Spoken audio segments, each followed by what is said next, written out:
क्या आप भी परेशान हैं कि आपका बच्चा जब पैदा हुआ था तो बहुत फेयर था और आहिस्ता आहिस्ता उसका रंग डल होता जा रहा है? आपको लगता है कि आपकी किसी गलती की वजह से या किसी मेडिकल इशू की वजह से बच्चे का रंग डल हो रहा है, तो ये वीडियो आपके लिए है। अस्सलाम वालेकुम जी, मेरा नाम डॉक्टर हमायल जाहिद है। मैं एक फार्मासिस्ट हूँ और स्टेप बाय स्टेप पेरेंटिंग की फाउंडर भी। आज मैं आपको डिटेल में एक्सप्लेन करूँगी कि ऐसा क्यों होता है और सोसाइटी के अननेसेसरी प्रेशर से आपको कैसे निकलना है।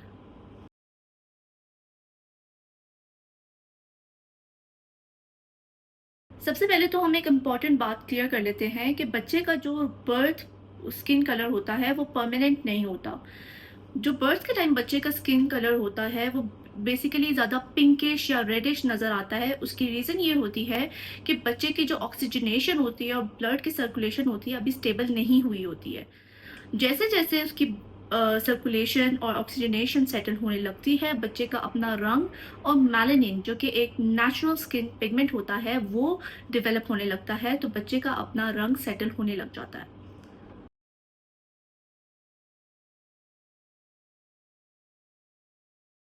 दूसरी जो रीज़न होती है वो है फिजियोलॉजिकल जॉन्डिस।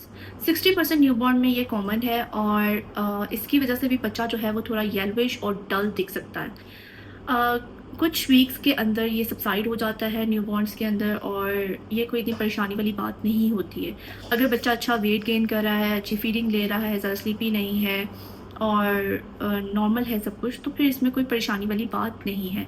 लेकिन अगर आपका बच्चा जो है वो बहुत ज़्यादा स्लीपी हो रहा है, बिल्कुल फीड नहीं ले रहा, उसकी आंखें ब्राइट येलो कलर की हो रही हैं जो वाइट पार्ट होता है, और बच्चा लेथार्जिक है, तो फ़ौरन अपने डॉक्टर से कंसल्ट करें।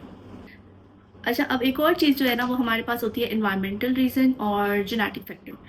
एनवायरमेंटल रीज़न को आप ऐसे समझ सकते हैं कि अगर एक इलाका जिसमें बच्चा पैदा हो रहा है वो ठंडा इलाका है, ठीक है, वहाँ पे सूरज की शुआएँ ज़्यादा नहीं पड़ती हैं, यूवी प्रोडक्शन या रेज से ज़्यादा एक्सपोजर नहीं हो रहा होता, और एक इलाका जो कि जिसमें यूवी रेज से बहुत ज़्यादा एक्सपोजर होता है, बहुत तपती धूप पड़ती है, जैसे कि हमारा एशियन कल्चर या मिडल ईस्टर्न जो कॉन्टिनेंट है, इन सब में यूवी से बहुत ज़्यादा एक्सपोजर होता है। तो ऐसे रीजन्स के अंदर बच्चे के अंदर high amount of melanin produce होता है।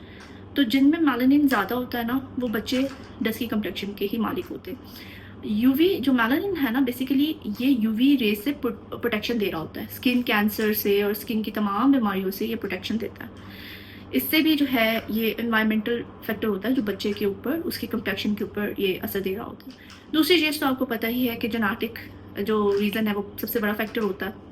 अगर बच्चे के माँ बाप और बच्चे के ग्रैंड पेरेंट्स वगैरह वो सब एक डस्की कम्प्लेक्शन के मालिक हैं तो बच्चा भी उसी किसी शेड में होगा, और इसमें कोई परेशानी वाली बात नहीं होती, ये एक जेनेटिक गिफ्ट होता है। अच्छा, एक और वजह हमारे पास ये होती है कि बच्चा अगर दिन भर सारा टाइम घर के अंदर भी रहता है और उसे विटामिन डी की एक्सपोजर नहीं मिल रहा होता तो नेचुरली भी ना बच्चे का रंग डल हो जाता है। बहुत सी माएँ इस वजह से भी परेशान हो जाती हैं क्योंकि जब 40 दिन होते हैं ना हमारे कल्चर में कहा जाता है बिल्कुल ही कमरे के अंदर बाउंड कर दिया जाता है माँ को और बच्चे को, और बिल्कुल बाहर निकालते नहीं हैं, जिसकी वजह से बच्चे और माँ में ना विटामिन डी का जो एक्सपोजर होता है वो बिल्कुल ही ख़त्म हो जाता है।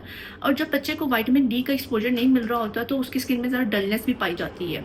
तो कोशिश करें कि डेली जो है वो बच्चे को सुबह के टाइम थोड़ी सी लाइट का एक्सपोजर दिया करें, सनलाइट का, ताकि विटामिन डी उसको थोड़ी थोड़ी उसके बॉडी में उसका एक्सपोजर हो और उसको मिले। फीडिंग भी एक बहुत इंपॉर्टेंट फैक्टर होता है। अगर बच्चा अच्छे से ब्रेस्ट फीड कर रहा है, ब्रेस्ट फीडिंग बच्चे ज़्यादा से ज़्यादा फीड करते हैं तो उनके फेस पे ग्लो होता है। फॉर्मूला फीडिंग में भी कोई इशू नहीं है, बस फीडिंग अच्छी होनी चाहिए, लास्टिंग अच्छी होनी चाहिए और बर्पिंग आप अच्छे से रखें तो बच्चे के जो है वो ज़्यादा से ज़्यादा बॉडी में से जो है वो टॉक्सिन निकलते हैं और बिलीरुबिन का लेवल कम होता है तो फिजियोलॉजिकल जॉन्डिस होता है वो जल्दी ही ख़त्म होता है। तो फीडिंग एक बहुत इंपॉर्टेंट फैक्टर होता है बच्चे का, ये जो डलनेस होता है पीरियड फिजियोलॉजिकल जॉन्डिस की वजह से, उसको ख़त्म करने का।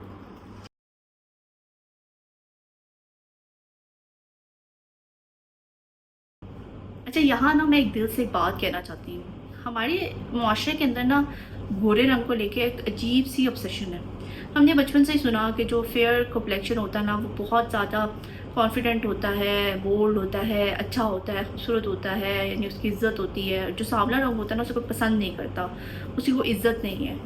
टीवी पे फेयरनेस ऐड चलते थे जिसके अंदर एक लड़की काली सी दिखाई होती थी और वो बिल्कुल ही मासूम सी बेचारी सी होती थी, और जैसे ही वो फिर फेयरनेस क्रीम लगा के गोरी हो जाती थी तो वो है ना बहुत ज़्यादा इज़्ज़तदार हो जाती थी, हर कोई इसको पसंद करने लग जाता था। ये अलमिया ना हमारे मुआशरे में इतना इसने डैमेज किया ना कि आज हमारी जो जनरेशन है उसमें इन्फियोरिटी कॉम्प्लेक्स का वो शिकार है। उसमें एक ऐसी मतलब ऐसा डैमेज कोर्स किया है कि हर बंदा जो है ना वो अपने से किसी न किसी चीज़ से वो एहसास कमतरी का शिकार होता है, ठीक है, अपने रंग की वजह से। क्योंकि ये ऐसा डैमेज छोड़ जाता है कि जो कि अनट्रीटेबल होता है, ठीक है। और अब 2025 आ चुका हुआ है, हम जिस इन्फियोरिटी कॉम्प्लेक्स से गुजर रहे हैं, हमें चाहिए कि हम इस साइकिल को अब तोड़ दें।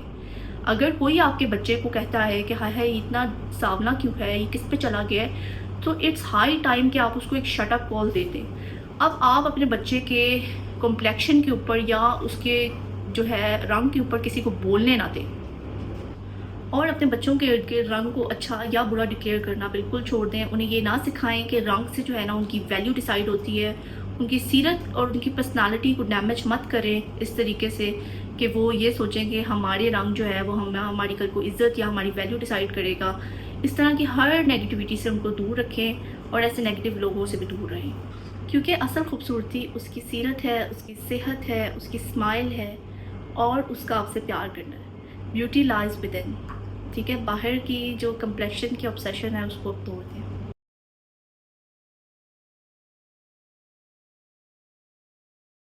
अच्छा, तो माएँ जो कि परेशान हैं कि हमें क्या करना है, तो उनका भी कुछ हल दे देती हूँ, क्योंकि बेसिकली मैं यहाँ पे हमेशा एक टिप्स बताती हूँ, तो ये टिप्स हैं उन माँओं के लिए। सबसे पहले तो आपने रहना है काम।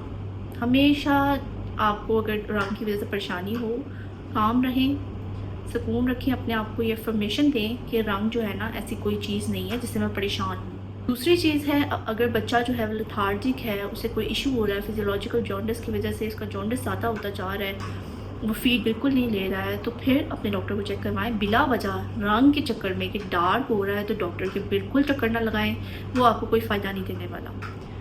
तीसरी जो बहुत इंपॉर्टेंट चीज़ है वो है कि कोई घरेलू नुस्खे नहीं करने।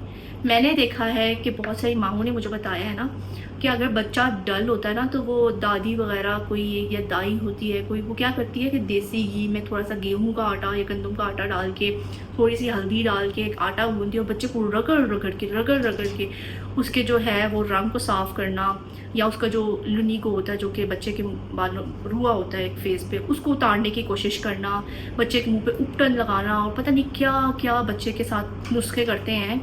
तो खुदारा अपने बच्चे के साथ इस तरह की ज़्यादती मत करें, ये बहुत ज़्यादा डेंजरस होता है बच्चे के लिए। बच्चे की स्किन बड़ी डेलिकेट होती है, उस पर आपने कोई ऐसी चीज़ नहीं लगानी कि जो उसकी स्किन को जो है ना वो तबाह करे, उसकी डेलिकेट स्किन को जो है ना वो इन्फेक्शन पॉन कर सके। यानी इस तरह की चीज़ों से बच्चे को बहुत सारी इश्यूज़ हो सकते हैं स्किन रिलेटेड, जिसमें एक्जिमा बहुत कॉमन है और मैंने बहुत सारे बच्चों को देखा है। तो अगर आपने बच्चे को साफ़ करवाना है ना, सिर्फ नॉर्मल वाटर से और कोई फ्रेगरेंस फ्री बेबी लोशन आप यूज़ कर सकती हैं बच्चे के फेस पे, दैट्स इट, कोई नुस्खे नहीं।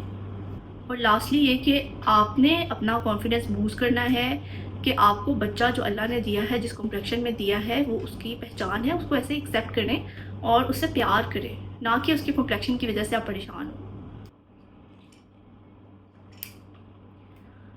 एंड में मैं एक चीज़ कहना चाहूँगी कि पेरेंट्स, आपका बच्चा जो है ना वो हर लिहाज से खूबसूरत है और अल्लाह की तरफ से आपके लिए तोहफ़ा है।